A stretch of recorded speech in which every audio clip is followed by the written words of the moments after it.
Everyone says travel on points is free, but it's not exactly free.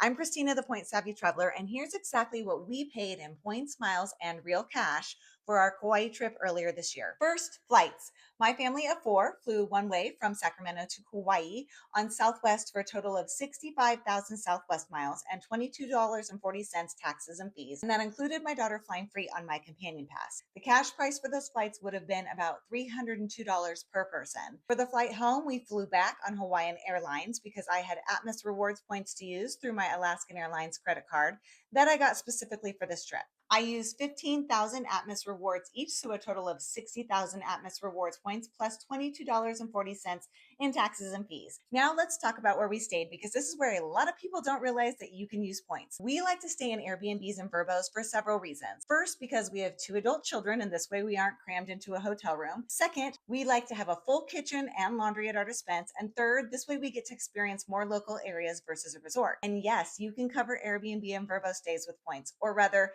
Capital One miles to be exact. For the first part of the trip, we booked a Verbo for 3 nights in Kikaha for a total of $1,404. I booked through Rakuten, which earned me 3,600 additional points, plus we earned roughly 2,800 Capital One miles by paying with my husband's Capital One Venture X card. After the Verbo charge hit his account, we then used Capital One's covered travel expenses option to erase the purchase using Capital One miles. We used just over 140,000 Capital One miles to fully cover the cost of a 3-bedroom and 2-bath Verbo just 2 blocks from the water. Our second stay was 4 nights in an Airbnb in Princeville for a total of $852. I used a $200 Airbnb gift card that I had purchased from Best Buy with my City Strata Elite Card splurge credit, and then we covered the rest with 65,200 Capital One miles. Our rental car was a midsize SUV that we rented for 8 days and cost $564 out of pocket. We booked through Capital One Travel though and earned 10 times the miles on that purchase, so over 5,600 miles. The big splurge of our trip was the helicopter tour. That was $490 per person,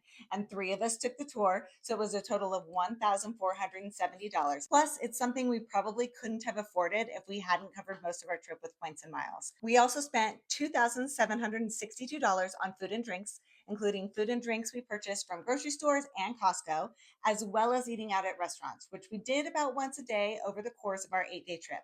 We like good food, so when we go on vacation, we do tend to splurge on food out. Using points and miles didn't make this a free trip, but it did save us a minimum of $5,000 and made a trip like this possible for our family. Later this week, I'll share exactly what I would do right now if I was just starting on points and miles and wanted to go to Hawaii next year. I hope that this information was helpful. If you're not already, make sure to follow me for more credit card and travel tips so that you can travel better for less.